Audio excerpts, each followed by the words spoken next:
Если ты сегодня грустный, пообщаться захотел, для тебя всегда открыта мастерская добрых, мастерская добрых дел.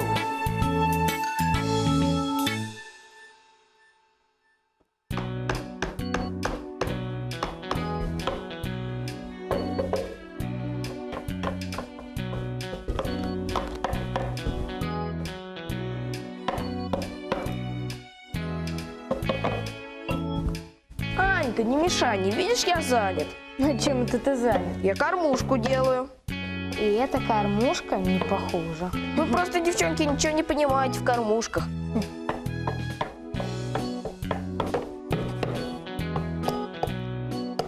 Может быть, тебе помочь?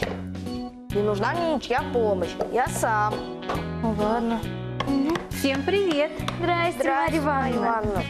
Ой, Саш, а что это у тебя такое-то, а?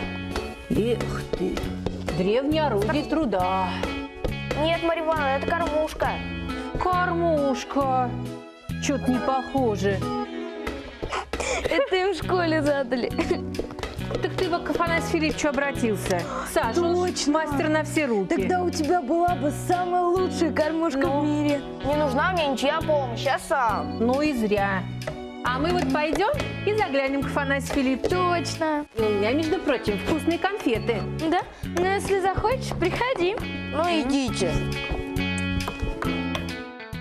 Тук-тук, кто в домике живет? Я Соловей, любитель гостей. А мы как раз в гости. С конфетами. С конфетами? С конфетами. Ну, заходите, заходите. Так, Заходите, Марья Ивановна. Ой, спасибо, Анечка. так, ну, приступим. Ну. Так. А кто это там стучит постоянно? А это Саша. Он на лавочке кормушку мастерит. Правда, у него ничего не получается. Марья Ивановна сначала вообще называла ее древним орудием труда. А чего же он ко мне за помощью не обратился? А он хочет сам. Он стесняется, считает унизительным у кого-нибудь помощи просить. Да? Жаль. Слушайте, мне сегодня такую забавную вещь попросили отремонтировать. О! Представляете? А? Ух ты. Представляете? Вот так вот. Вот так вот. Вот это да. О. Ой-ой. Вот это да. О. Здрасте. Привет. А что вы там про вкусные конфеты говорили? О, они такие вкусные. Ну, заходи, заходи, мы тебе оставили. Марья Ивановна, откройте дверь. Это хорошо, что ты пришел. Ну, дай посмотреть, что это у На-ка, тебя Саша. такое. Спасибо. Так. Ну ладно, мы потом посмотрим эту кормушку. Дело в том, что я сейчас собирался Марье Ивановне и Анечке рассказать одну историю. Я узнал ее из Библии. Ну как, настроили свои слуховые аппараты? Ну слушайте, было это в далекие библейские времена. В далекие библейские времена жил уважаемый римский военачальник. Он был мудрым и заботливым руководителем. Множество солдат и слуг находилось у него в подчинении, но среди многих выделялся один человек, слуга, который был более всех дорог и предан военачальнику, и командир очень дорожил им. Однажды случилось так, что этот слуга тяжело заболел. Многие дни он лежал и не мог двигаться. В то время в тот город пришел Иисус, и, услышав об этом, военачальник решил обратиться за помощью к нему. Но сам он не решался это сделать лично, потому что считал себя недостойным обратиться к Богу. Тогда он послал иудейских старейшин с просьбой прийти и спасти его слугу. Выслушав их, Иисус тотчас согласился и отправился к военачальнику.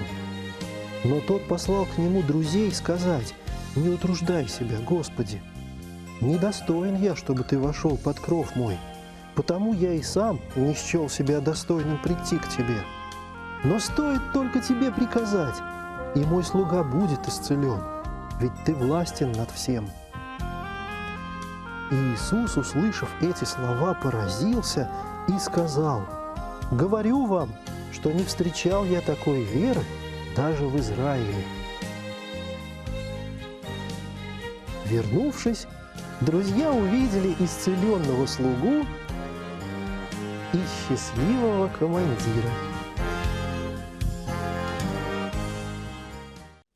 Вот такая вот история. А знаете, чему я сам удивляюсь? Чему?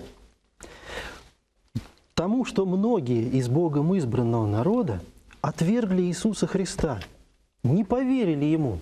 А этот военный чужестранец так крепко поверил Богу, что был вознагражден им. И этот сильный человек не постеснялся обратиться к Иисусу за помощью. Да, у нас у самих очень многие вещи не получаются, и Господь всегда посылает кого-то, кто нам может помочь. Ну, если мы, конечно, об этом Бога просим. А мне мама недавно помогла фартук шить. Вот, А у меня кормушка не удалась. кормушка, да, кормушка. Так, ну-ка давай-ка посмотрим на кормушку. Так, понятно. Ты знаешь, здесь нужно кое-что подправить, и я думаю, что она у нас с тобой получится. Но у меня одного это не очень получается. Ну, мы сейчас вместе с тобой сделаем. Садись-ка сюда. Угу.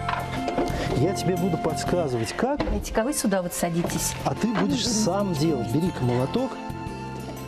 Так, эту штуковину мы выдернем. А мы посидим, поучимся. Ага.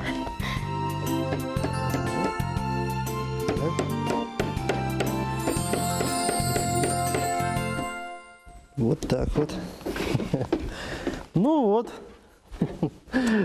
Да это не кормушка. Дворец какой-то настоящий, а? Да, здорово получилось. Спасибо, дядя Афанасий. Ну что ты, Саш, ты же сам сделал. Вот Я тебе умница. только подсказывал.